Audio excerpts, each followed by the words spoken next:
Si les histoires d'amour des célébrités défraient souvent la chronique, les histoires d'amitié aussi. Car, certaines célébrités ont longtemps été proches et soudées avant de finalement prendre des chemins différents. C'est notamment le cas de Muriel Robin et Pierre Palmade.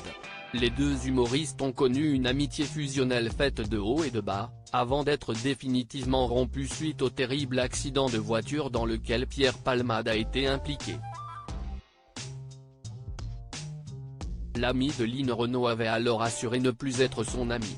Si des drames comme celui-ci peuvent mettre un terme à une amitié parfois, c'est simplement l'éloignement qui peut jouer un rôle décisif, comme ce fut le cas pour Omar Sy et Fred Testo.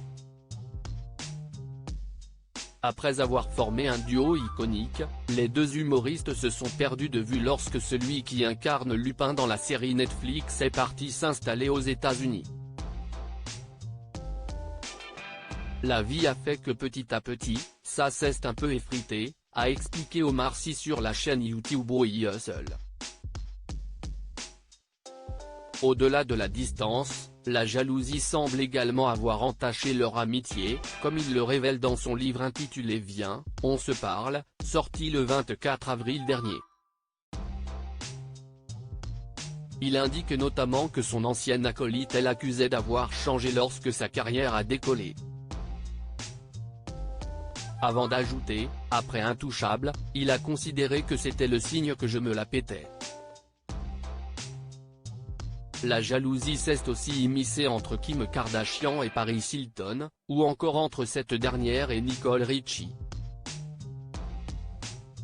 Parfois, l'argent peut aussi avoir raison de certaines amitiés, comme Eva Longoria et Terry Hatcher, ou encore Sarah Jessica Parker et Kim Cattrall. Muriel Robin et Pierre Palmade, Omar Sy et Fred Testo. Ces célèbres amitiés aujourd'hui brisées. François Hollande sans filtre sur sa relation avec Emmanuel Macron. Le monde de la politique n'est pas épargné par ces histoires d'amitié ébranlées. Lorsqu'il était à la tête de l'État, François Hollande éprouvait une véritable affection pour Emmanuel Macron qui était alors son ministre de l'économie, d'après le livre intitulé Le traître et le néant, écrit par Gérard Davet et Fabrice Lhomme.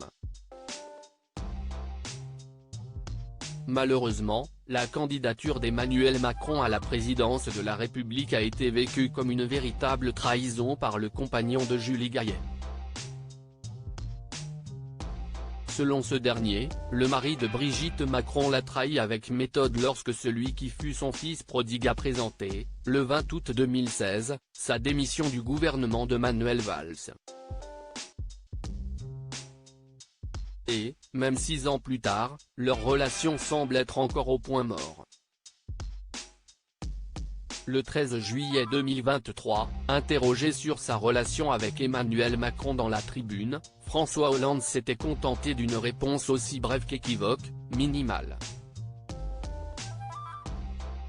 Crédit photo, Pedro Cabrera Coadic Guirec.